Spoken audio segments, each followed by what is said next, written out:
السلام عليكم ورحمة الله وبركاته. اللهم صل وسلم وبارك على سيدنا محمد. أهلا بيكم في مطبخ نوجة. كل سنة وانتم طيبين. بدأت تهل علينا روايح العيد، وطبعا هنعمل الكحك في البيت زي كل سنة، وإن شاء الله يكون أحلى وأجمل وأنضف وأوفر من أي محل بنجيبه منه. هنعمل النهاردة الكحك على البارد، وهقولك إزاي الكحكية تفضل محتفظة بالرسمة بتاعتها بعد ما تستوي وما تتمسحش. تعالوا نشوف هنعمل الكحك الحلو ده إزاي. هحط في حلة العجان 550 جرام سمنة، يعني نص كيلو عليه ربع كوباية سمنة. سمنة بلدي أنا مسيحاها ووزناها وحطها في التلاجة، يعني السمنة تكون بدرجة حرارة التلاجة. وهحط عليهم نص كوباية سكر بودرة 80 جرام. بطحن السكر وبعدين بوزنه أو بعايره بالكوباية، وهضربهم مع بعض لحد ما قوام السمنة يكون كريمي.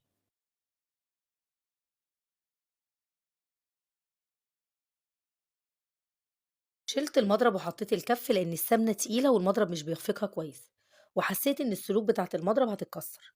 هشغل العجان لحد ما السمنة تهيش وتبيض.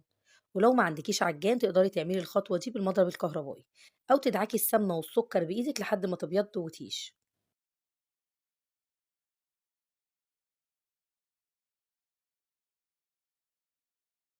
على ما السمنة تنخفق ندخل الدقيق. ده دقيق اسمه دوبال مخصص للكحك والبسكوت. ما لقيتش سنبلة الفرات بس ده كويس برضه. وهنا بقى نقف شوية ونتكلم يا جماعة عن الدقيق. لازم الدقيق اللي نجيبه يكون دقيق مخصص للكحك والبسكوت. ما نستخدمش اي دقيق، لان اوقات الدقيق اوقات كتير الدقيق بيطرد السمنه وبكده الكحكايه بتنشف وبتخسري بقيه المكونات. ده شكل السمنه، شايفين هاشت وبيضت وبقى شكلها عامل ازاي. هحط عليها كيلو دقيق منخول وثلاث معالق كبار سمسم متحمص. وهنا بقى التركه اللي هتخلي الكحكه تفضل محتفظه بالرسمه بتاعتها بعد ما تستوي ومش هتتمسح.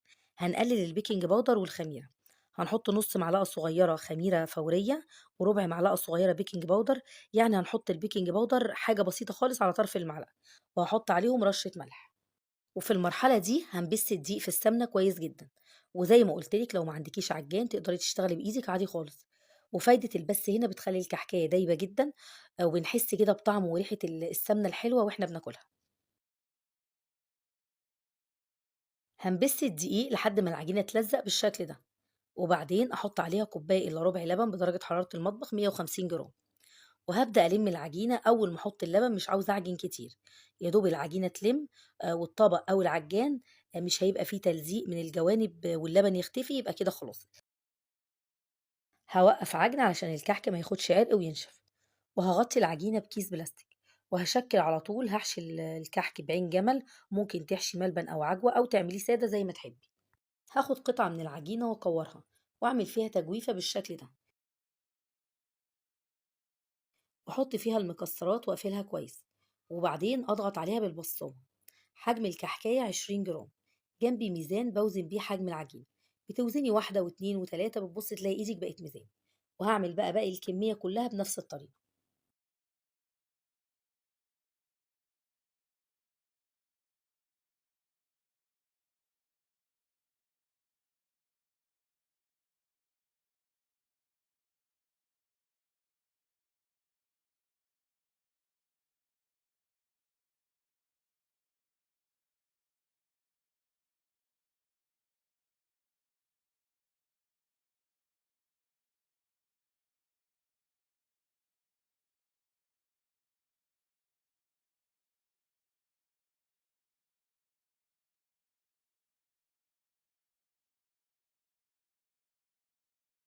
والصاج اللي هخلصه هدخله الفرن على طول.